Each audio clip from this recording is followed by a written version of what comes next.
आप बता देंगे कोई चित्तौड़गढ़ के हम वहाँ से। लेकिन आपसे फिर पूछा जाए कि आप जब जालौर में नहीं थे, जब चित्तौड़गढ़ में नहीं थे, जब आप सीकर में नहीं थे, आप तब कहाँ थे?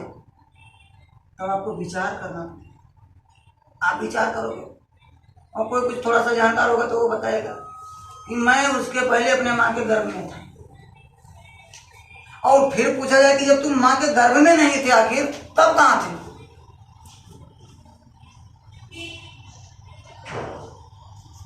तो फिर हम आप नहीं बता पाएंगे। तो आज तक हम लोगों ने चर्चा भागवत गीता रामायण सब कुछ, लेकिन ये जो सत्संग होता है, जो सत्संग होता है, सत्संग के लिए बताया गया कि सत्संग में ये मानव जीवन किस लिए मिला। हम जो कथा भागवत सुनते हैं उसमें जैसे हमने रामायण सुना तो उसमें राम भगवान की चर्चा हुई, राम का चरित्र मानस, उसमें राम के चरित्र को दिखाया गया। क्यों दिखाया गया? कि हम राम के चरित्र को अपने अंदर धारण करें। जिस रास्ते पर राम चले, अगर हम उस रास्ते पर चलेंगे, उस प्रकार से चलेंगे, तो जैसे वो भगवान राम हो गए, मर्यादा पुरुषोत्तम राम हो गए, ऐसा हम भी उस भगवान को प्राप्त करके हम भी उस तरह कहेंगे। इसलिए वो तो उसमें उनका चरित्र दिखाया जाता है। ऐसे कृष्ण जो भागवत है, गीता, उसमें कृष्ण की चर्चा होती है, उसमें भी ये सीख मिलती है कि धर्म क्या है, अधर्म क्या है, धर्म के मार्ग पर रहने वालों की रक्षा कैसे होती है, मदद कैसे होती है, वो मालिक कैसे धर्म के मार्ग पर चलने वालों का मदद करता है, ऐसा हमको सीखने को मिलता है। लेकिन जो सत्संग होता है, जो सतगुरु सत्संग सुनाते हैं, वो आत्मा और परमात्मा की बात बताते हैं कि आपकी आत्मा कहाँ से आई, आप कहाँ थे, आप कहाँ आकर के फंस गए, और आप यहाँ से जाने के बाद कहाँ जाओगे, और क्या करना चाहिए आने के बाद, इस मनुष्य शरीर को पाने के बाद क्या करना चाहिए। इस भेद को कौन बताता है? जब संत मिलते हैं तब कहते हैं ना कि ये मनुष्य शरीर बड़ा अनमोल, और सतगुरु मिले तो दे भेद खोल। जब संत सदगुरु मिलते हैं तब इसका भेद बताते हैं, ये क्यों मिला, कहाँ थे हम, ये वो बताते हैं। पहले के समय में लोग महीने में 15 दिन में, पूर्णमासी के दिन और तरह तरह के त्योहारों पर लोग जाते थे संतों महात्माओं के पास में, सत्संग को सुनते रहते थे। तो सत्संग में सब कुछ, कैसे खाया जाए, कैसे उठा जाए, कैसे बैठा जाए, कैसे व्यवहार किया जाए, कैसे उस मालिक को याद किया जाए, सब बात सिखाते थे। अपने बाल बच्चों को भी ले जाते थे तो उनके अंदर भी वो संस्कार पड़ जाता था, संस्कार डाल देते थे। तो वही बच्चे अपने माता पिता की सेवा करते थे। वही बच्चे देखो आप अपने माता पिता को कंधे पर लाद करके और कितना तीर्थ यज्ञ सब कुछ करवाया। लेकिन आज वही बच्चे क्या हो गया, वही बच्चे आज खूब कमाते हो, उनकी खूब सेवा करते हो, पढ़ा लिखा करके डॉक्टर इंजीनियर बना देते हो, लेकिन जब बुढ़ापा आता है, जब मुंह से खकार निकलता है, तब कहते हैं कि तेरी सेवा हम नहीं कर पाएंगे। ऐसे ऐसे बुजुर्ग मिले हमको। हम गए थे उधर आंध्र प्रदेश में, तिरुपति बालाजी में एक वृद्धा आश्रम था, वहां गए तो उस माँ से बात करने लगे तो ऐसे दर दर दर दर आंसू गिरने लगा, रोने लगी कि अपने लड़के को मैंने पढ़ाकर बताया कि अरे अपने लड़के को मैंने, जब तक वो 5 साल का नहीं हुआ तब तक मैं अपने हाथ से उसको उसके मुंह में सब कुछ आहार कराती थी, खिलाती थी, पिलाती थी। लेकिन और उसके बाद में जब तक बड़ा नहीं हो गया, जब तक पढ़ लिख करके जवान नहीं हो गया, पढ़ लिख नहीं पाया, तब तक अपने धन संपत्ति को अपना धन संपत्ति नहीं समझा, सब उसका समझा, बेच करके भी चाहे जो जिद किया मैंने वो पूरा किया, पढ़ाया लिखाया, बड़ा आदमी बनाया।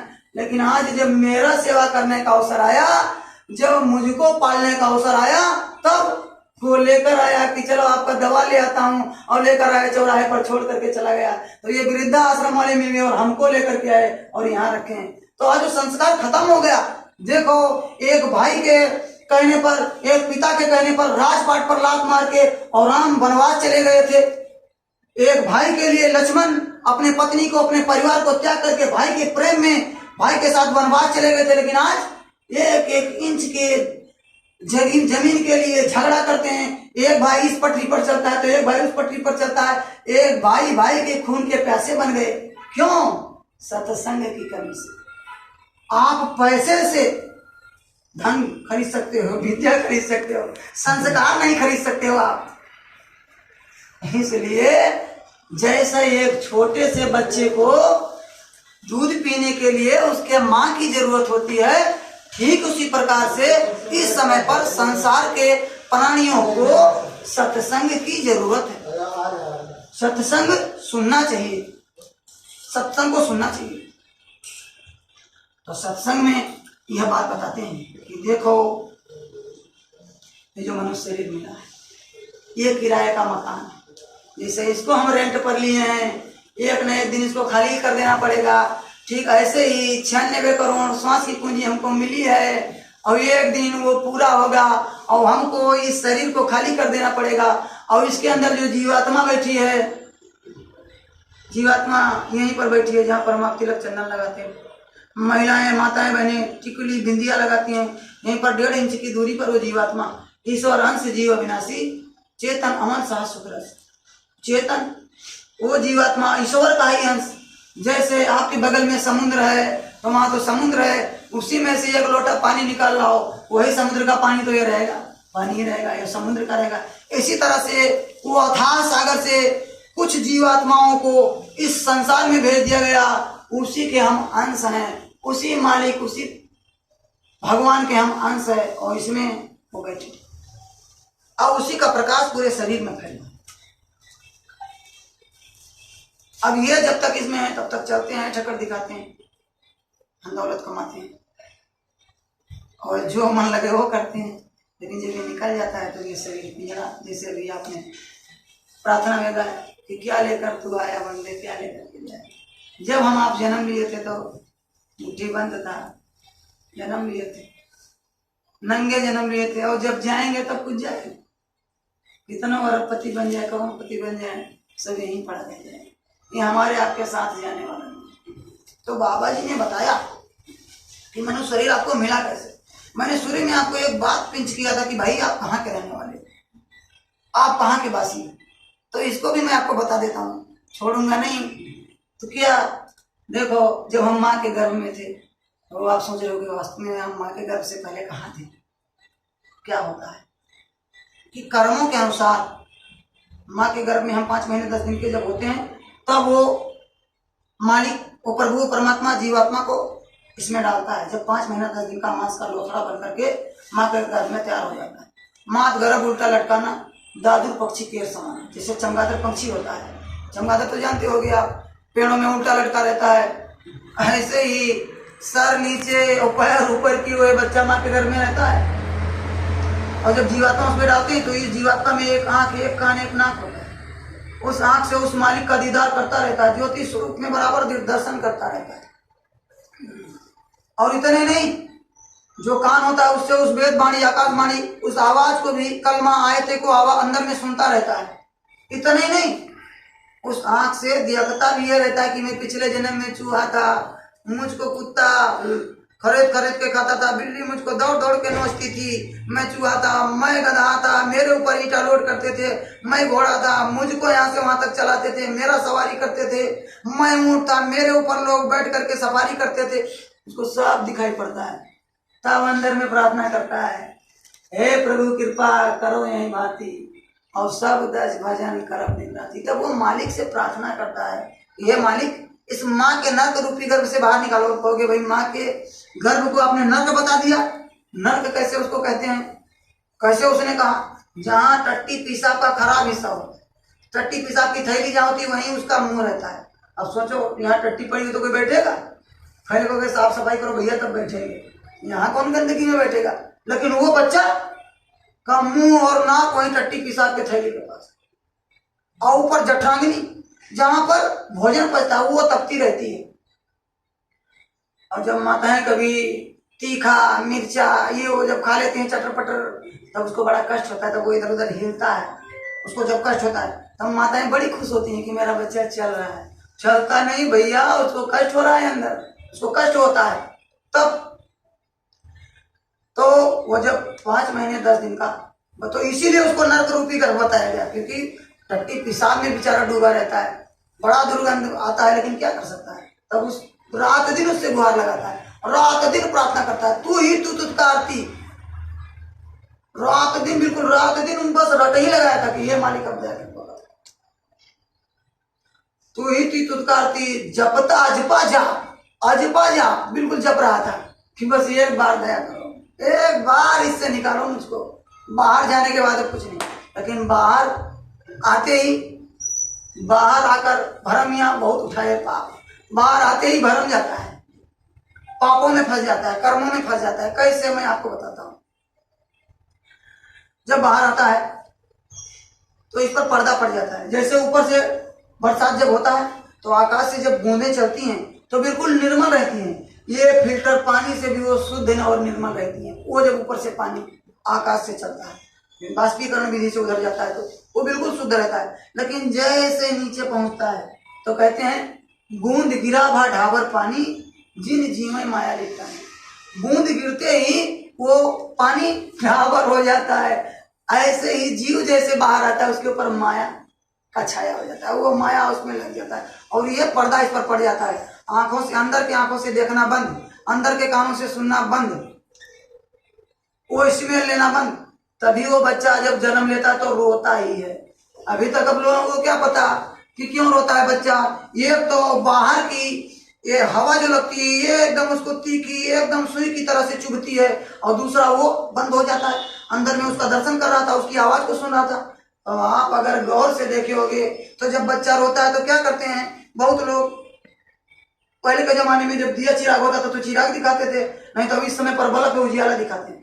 तो आपको अगर 100 वाट का बल्ब ऐसे दिखा दिया जाए तो देर तक नहीं देख सकते, लेकिन उस बच्चे के सामने 1000 वाट का बल्ब ऐसे लगा दो, वो ऐसे देखता रहेगा, ये एक बार भी पलक नहीं झपकाएगा पाएगा, क्योंकि अंदर में उसका दीदार करता रहता है, उसका आदत पड़ जाता है उसको देखने का, वो प्रकाश को नूर अंदर देखता रहता है, तो ऐसे देखता रहता है। और बच्चा जब रोता है और तब क्या करते हैं माताएं, मैंने कभी थाली बजा देती हैं, कभी कुछ बजा देती हैं, गुनगुना बजा देती हैं, तो चुप हो जाता है, क्योंकि वेदवाणी आकाशवाणी का आवाज वहां सुन रहा था। तो यहाँ नकली में उसको फंसा देते हैं, वहां से भी ऐसे ही फंस जाता है। इसके बाद जब लड़का 5 साल का, लड़की 7 साल की होती है तो 2 दूत यहाँ पर बैठा देते हैं, एक इधर एक इधर, एक अच्छा लिखता है एक बुरा, दाहिने कंधे पर अच्छा लिखने वाला, बाएं कंधे पर बुरा, जो आप करोगे लिखता रहेगा। परम स्वतंत्र न सिर पर कोई, और भाव है मने करो तुम सोई। आपको परम स्वतंत्र बना देगा, आप कुछ भी करो, आप पाप करो पुण्य करो, भूखे को भोजन करा दो, प्यासे को पानी पिला दो, किसी गरीब नंगे को कपड़ा दे दो, आप किसी का शादी गरीब लड़की की करा दो, किसी के पास घर नहीं है, वतन नहीं, उसका घर बनवा दो, तो ये सब पुण्य में आता है, पुण्य कर सकते। बताया गया ये मनुष्य शरीर एक चौराहा है, आप चौराहे पर खड़े हो, आप अब चौराहे का मतलब 4 रास्ता, इसमें से 4 रास्ता गए हैं, आप जिधर चाहो उधर चले जाओ। एक तो गया है कि आप अपनी जिंदगी से तंग आकर के अगर आत्महत्या कर लिया, बाबा जी ने बताया कि आत्महत्या नहीं करना चाहिए, सबसे बड़ा पाप है आत्महत्या। आत्महत्या कभी नहीं करना चाहिए, कभी भी नहीं करना चाहिए आत्महत्या, किसी भी परिस्थिति में नहीं करना चाहिए। तो अगर आत्महत्या कर लिया तो प्रेत योनि में चले जाओ, उसका प्रेतों का मुंह बाल से भी पतला, एक बाल होता है इससे भी पतला मुंह, और फिर तालाब से भी बड़ा होता है। हाँ, वो जब लग जाते हैं तो खूब परेशान करते हैं, चिल्लवा लेते हैं वो, तो ऐसे बना देंगे, उनका पेट भरता नहीं, इसलिए रात दिन वो परेशान करते रहते हैं, उनका पेट नहीं भरता है जल्दी, तो भूत प्रेत योनि में चले जाओगे। अब दूसरा रास्ता जो है वो गया है, अगर आपने पाप किया, किसी को मार दिया, काट दिया, किसी को सता दिया, किसी को गाली दे दिया, किसी का घर जला दिया, किसी का मकान जला दिया,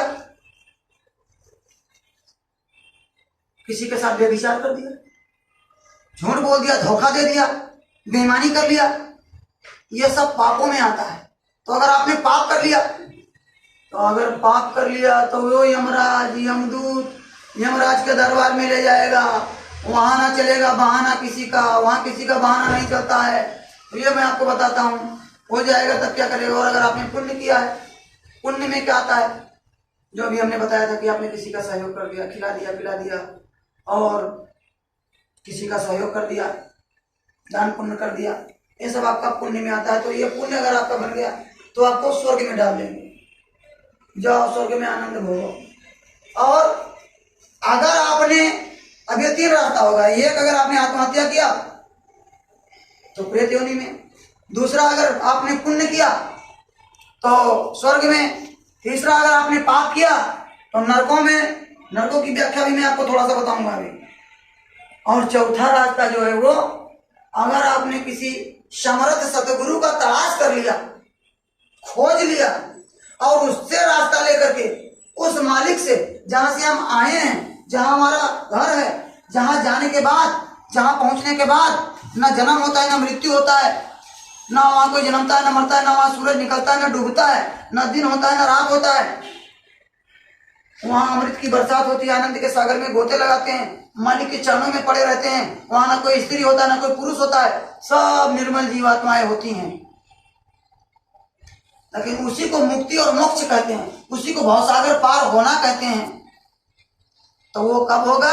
जब कोई सच्चा समर्थ महापुरुष का खोज करके उससे रास्ता लेकर के उसके बताए हुए रास्ते पर चलोगे तब।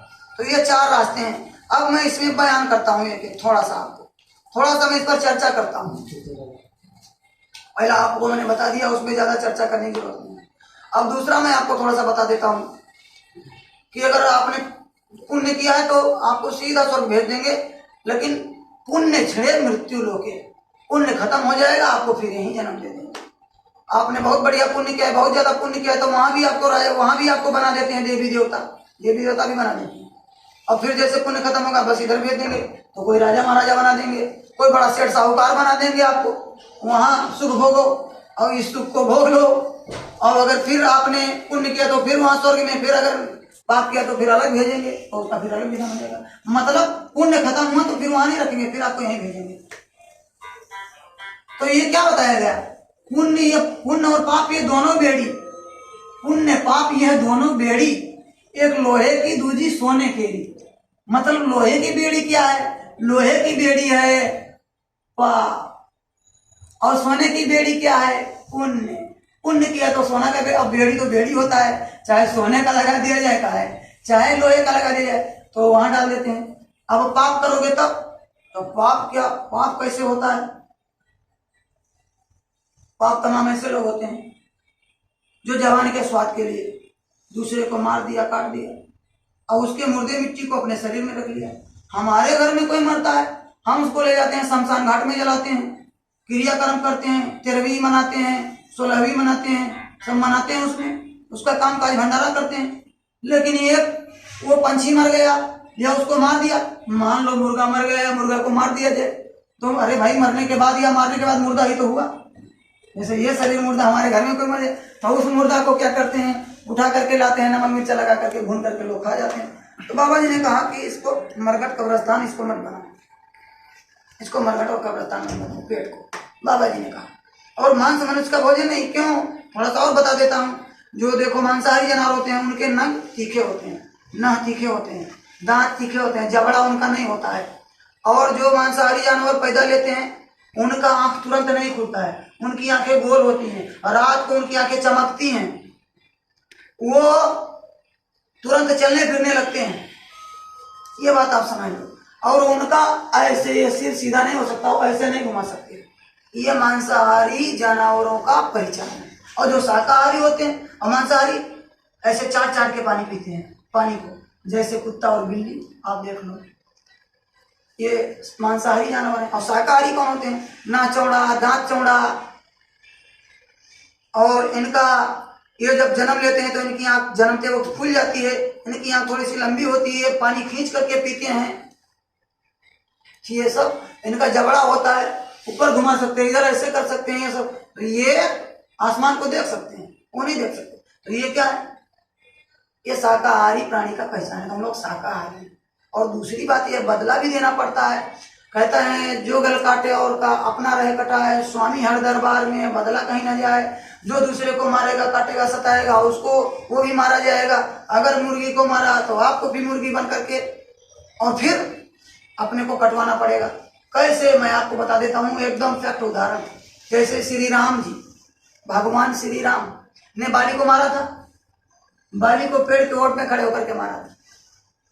अब भगवान श्री राम मारे थे, तो जब त्रेता के बाद द्वापर लगा तो वही कृष्ण बन करके अवतरित हुए, और जो बाली थे वो शिकारी बहेलिया बन करके जन्म लिया। तो क्या हुआ कि जब कंस का वध हो गया, महाभारत खत्म हो गई, तो एक दिन कदम के पेड़ के नीचे भगवान श्री कृष्ण लेटे हुए थे। तो उनके तलवे में, यहाँ तलवे में अष्टपदम का निशान था, पैर के तलवे में अष्टपदम का निशान था। तो ऐसे करके लेटे हुए थे, तो ये अष्टपदम का निशान चमक रहा। दूर से देखा उसने, किसने देखा? बहेलिया ने, शिकारी ने देखा कि हिरण की आंख चमक रही, वहीं से तीर चला दिया और आ करके भगवान श्री कृष्ण के पैरों में लग गया। अब वो कराहने लगे, चिल्लाने लगे। बहेलिया दौड़ करके आया, कहा मेरा शिकार गिर गया। लेकिन जब नजदीक में पहुंचा तब देखता कि भगवान श्री कृष्ण को लग गया। माफी मांगने लगता है, कान पकड़ता है, हे भगवान मुझसे गलती हो गई, मुझको माफ कर दो, मैं तो हिरण समझ करके मारा था। लेकिन तब भगवान श्री कृष्ण क्या कहते हैं कि माफी मांगने की जरूरत नहीं, मैं पिछले जन्म में राम था, आप बाली थे, मैं इस बार कृष्ण हूं, इस बार तुम बहेलिया हो, मैंने तुमको मारा था, तुमने मुझको मार दिया, हमारा आपका बदला बराबर हो गया। तो जब भगवान श्री राम को बदला देना पड़ा, तो बोलो हम लोगों को बदला देना पड़ेगा कि नहीं देना पड़ेगा? देना पड़ेगा। लिखा है शास्त्रों में, तिल भर मच्छी खा के कोट गौ देवदान, काशी करो तो लय मरो, तब हूं नरक निदान। मीन मांस नर करे हारा, 64 जन्म गिद्ध उतारा। एक मीन के मतलब मांस, अगर मछली खा ले तो 64,000 बार तो गिद्ध बनना पड़ेगा। खाते रहो मछली, खूब खाओ, वो बना देगा, आजाद कर देगा। मतलब ये हमारे शास्त्रों में लिखा है कि अगर मछली तिल के बराबर भी खा लिया और 1 करोड़ गाय दान कर दिया और आपको ये लगा कि मैंने बहुत बड़ा पाप किया है, चले जाओ काशी यानी कि बनारस में चले जाओ और अपने को आरा से चिरवा दो। करवत लेने का मतलब खड़े हो जाओ, 2 लोग आरा से चीर के इसको अलग कर दें, फिर भी आपको नरक जाना पड़ेगा। ये लिखा है हमारे शास्त्रों में। इसीलिए मछली नहीं खाना चाहिए, मांस नहीं खाना चाहिए, शराब जैसे नशीली चीज का सेवन नहीं करना चाहिए। शराब सबसे खराब, शराब हम नहीं पीते, शराब हमारे किडनी को पीता है, हमारे फेफड़े को पीता है, हमारे इज्जत को पीता है, हमारे पैसे को पीता है, हमारे संस्कार को पीता है। इसलिए शराब भी नहीं पीना चाहिए। शराब जैसे कोई नशीली चीज का सेवन नहीं करना चाहिए। शराब पीने के बाद होश में नहीं रहता है, माँ बहन बहू बेटी की पहचान खत्म हो जाती है, बुरा कर्म कर बैठता है। कितना घटनाएं इस समय पर हो रही इस तरह से। और एक बात बता दूं, उत्तम कुल पुरत करनाती, शिव बिरंच पूजो वो भाती, 1 लाख पूत 100 लाख नाती, ता रावण घर दिया न बाती। बताया गया, लिखा है सीधा रामायण। उच्च कुल खानदान का पुरत ऋषि का नाती था, कौन? रावण। 4 वेद 6 शास्त्र 18 पुराण का जानकार था। इतना बड़ा पुजारी तो आज तक कोई हुआ नहीं, कल अपना सर काट करके चढ़ा देता था। इतना विद्वान था कि वो 3 चीज करना चाहता था। सोने में सुगंध लाना चाहता था, एक दूसरा कैलाश पर्वत को अपने लंका में लाना चाहता था, तीसरा स्वर्ग में सीढ़ी लगाने वाला था। ये 3 उसका सपना था, ख्वाहिश था। लेकिन यही 3 कमियों की वजह से मांस खाता था, शराब पीता था, दूसरे के माँ बहन बहू बेटियों को गलत नजर देखता था। यही 3 कमियों की वजह से उसका ये सब सपना पूरा नहीं हुआ। और उसके कुल में दीपक जलाने वाला कोई नहीं बचा। बचा तो कौन बचा? विभीषण, जिसने उस समय पर राम नाम की भक्ति करी, जिसने उस समय पर राम की बात को मान ली, उसकी रक्षा हुई। यह बात तो आप समझ लो। जो शाकाहारी था, जो पुजारी था, उसका वंशज। तो इसको समझने की जरूरत है। और हमेशा हर साल लोग रावण का पुतला बनाते हैं, जलाते हैं, तीर चलाते हैं, और वही कमेटी के लोग बाद में जाते हैं, बैठ करके मुर्गा खाते हैं, भैंसा खाते हैं, शराब पीते हैं। हमने देखा, हम तो साफ बात बताते हैं। हमारे जनकपुर में जहाँ माता सीता का जन्म हुआ था, हमारा भंडारा चल रहा था, वहीं पर एक राम मंदिर है जनकपुर में। तो मैं गया था भंडारे में अपने मैनेजमेंट देखने के लिए। तो गया तो जो वहाँ लोग रहते थे वही लोग बताए कि ये कमेटी, जो कमेटी बनी है, रावण का दान करेंगे। जब इसमें का पैसा बचता है तब यही लाते हैं, 40-40 किलो का बकरा काटते हैं और वही खाते हैं। तो बताओ, राम को मानते हैं लेकिन राम के आचरण को अपने अंदर नहीं धारण करते हैं। एक रावण को तो फूंक रहे हैं इधर, लेकिन वही रावण का आदत अपने अंदर ला रहे हैं। एक रावण का तो पुतला बनाकर जला रहे हैं, लेकिन सोचो वही आदत इस समय पर घर घर में है, घर घर में रावण है। तो बाबा जी चाहते हैं कि ये जो इसके अंदर रावण बैठा है, इस रावण को पहले मारा जाए। जो इस मन के अंदर, इस शरीर के अंदर रावण बैठा है, पहले इस रावण का खात्मा किया जाए। ये हमारे बाबा जी बताते हैं, ये हमारे बाबा जी समझाते हैं, इसको खत्म किया जाए। और राम का चरित्र तो हो रहा है, इसलिए उस राम के चरित्र को धारण किया जाए। रामचरित्र मानस इसीलिए लिखा गया कि उसको समझो, उस पर चलने का प्रयास करो, उसको तोते की तरह पढ़ करके अलग अर्थ मत लगाओ, उसको पढ़कर उस पर चलने का, अपने अंदर उसको धारण करने का प्रयास करो। ये हमारे बाबा जी बताते। तो अब ये हो गया, अंडा भी नहीं खाना चाहिए। अब बहुत लोग ऐसे हैं कि भाई हम मांस नहीं खाते हैं, मछली भी नहीं खाते हैं, अंडा को तो शाकाहारी बताया गया है, अंडा तो फूल है। हाँ, तो हमारे बाबा जी कहते हैं अंडा फूल नहीं है, आपका भूल है। अंडा क्या है? अंडा जैसे माताएं मासिक धर्म होती हैं, जब उनके शरीर में खराब खून इकट्ठा हो जाता है तो 1 महीने में निकल जाता है, और जब वही रुक जाता है तो बच्चा बन जाता है।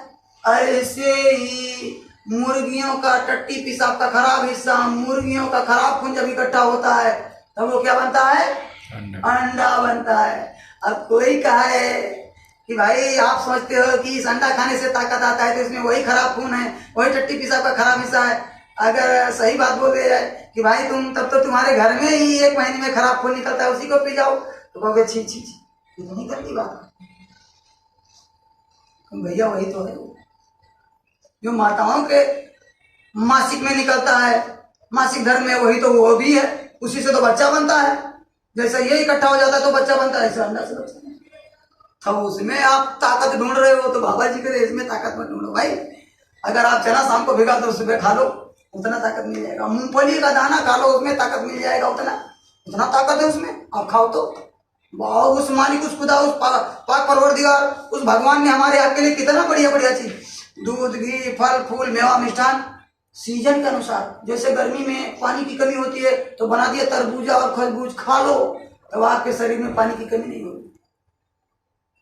सोचो, हर सीजन के अनुसार आपके लिए फल बना दिया उसने। सोचो कितना उसने, कितने अच्छे से आपके लिए रचना किया है, लेकिन हम आप उसी के साथ छेड़छाड़ करते हैं। तो बाबा जी कहते हैं इन बुराइयों को छोड़ो, ये नहीं। तो जो ये करते हैं तो उनको सजा मिलता है।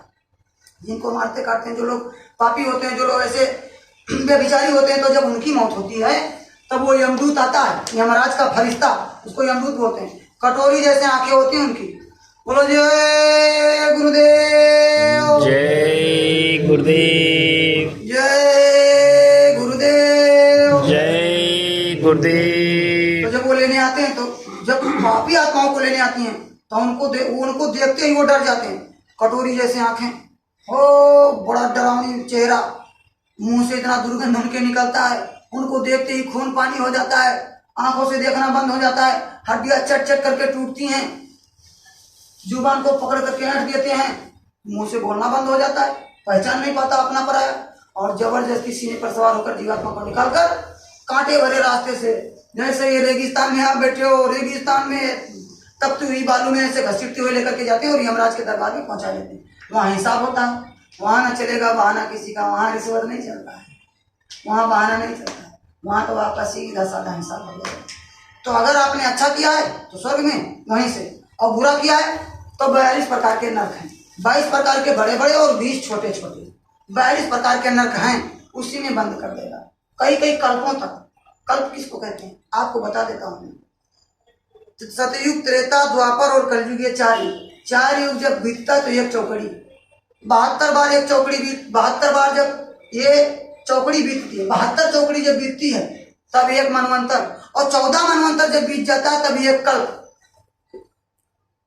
कई कई कल्पों तक एक एक नरकों में सजा मिलती है, और उसके बाद जब छुटकारा मिलता है तब 30 लाख प्रकार के पेड़ पौधा बना दिया, 84 लाख प्रकार की योनियां, उसमें यही जीवात्मा, जितने पेड़ पौधा है सब में यही जीवात्मा, लेकिन इनको सजा मिलेगी।